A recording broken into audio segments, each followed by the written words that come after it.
আমরা পরিষ্কার করে যে কথাটা বলেছি, রাষ্ট্রপতির বিদ্যমান যে ক্ষমতাকে বৃদ্ধি করতে হবে। প্রধানমন্ত্রী নির্বাহী ক্ষমতার সাথে রাষ্ট্রপতির ক্ষমতাকে আরও বাড়ানো দরকার। কোন কোন ক্ষেত্রে বাড়বে স্পেসিফিকভাবে কিছু প্রস্তাব এসছে। আমরা আগামী সপ্তাহে এটা আলোচনা করে এটাকে আমরা চূড়ান্ত করব।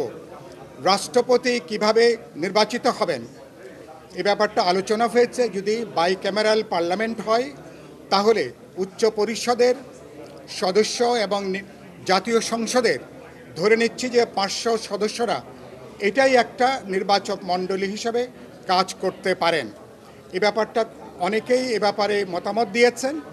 আর একে যদি আমরা আরেকটু বিস্তৃত করতে চাই তাহলে আমরা সকাল থেকে আমরা আলোচনা করেছি, তাহলে জেলা পরিষদ এবং সিটি কর্পোরেশনের এটাকে একটা ইউনিট ধরে তারাও এই নির্বাচক মণ্ডলীর মধ্যে ইলেকটোরাল কলেজে তারাও যুক্ত হবেন। এ ব্যাপারে মোটামুটি একটা কাছাকাছি মতামতের জায়গায় আমরা আসছি। আগামী রোববার থেকে যে আলোচনা হবে আশা করি এ ব্যাপারে আমরা একটা মতৈক্যের জায়গা আসতে পারবো। 2 নম্বর হচ্ছে উচ্চ পরিষদের ব্যাপারে। এ ব্যাপারে সবাই আমরা একমত হয়েছি। পার্লামেন্টের নিম্নকক্ষের পাশাপাশি সরকারকে জবাবদিহিতার মধ্যে আনার জন্য, চেকস অ্যান্ড ব্যালেন্সের জন্য নিম্ন পরিষদ স্বেচ্ছাচারীভাবে যাতে কোনো সিদ্ধান্ত গ্রহণ করতে না পারে সে কারণের জন্য উচ্চ পরিষদে 100 সদস্য থাকবেন। সবাই আমরা একমত হয়েছি। এ ব্যাপারে আলোচনা হচ্ছে উচ্চ পরিষদ এটা সংখ্যানুপাতিক পদ্ধতিতে উচ্চ পরিষদের সদস্যরা নির্বাচিত হবেন কিনা, এটা বেশিরভাগ দল এ ব্যাপারে মতৈক্যের কথা জানিয়েছেন। আমরা আশা করি আগামী রোববারে আলোচনা হলে এ ব্যাপারেও আমরা একটা একক মতামতের জায়গায় আসতে পারবো।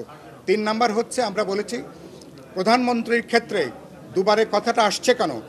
প্রধানমন্ত্রী পদকে ব্যবহার করে কোনো কর্তৃত্ববাদী শাসন, প্রধানমন্ত্রী কেন্দ্রিক কোনো অগণতান্ত্রিক ক্ষমতা কাঠামো বাংলাদেশে ভবিষ্যতে যাতে গড়ে না ওঠে সেজন্য আলোচনা আসছে। একজন ব্যক্তি তিনি পরপর 2 মেয়াদের বেশি তিনি প্রধানমন্ত্রীর দায়িত্ব পালন করতে পারবেন না।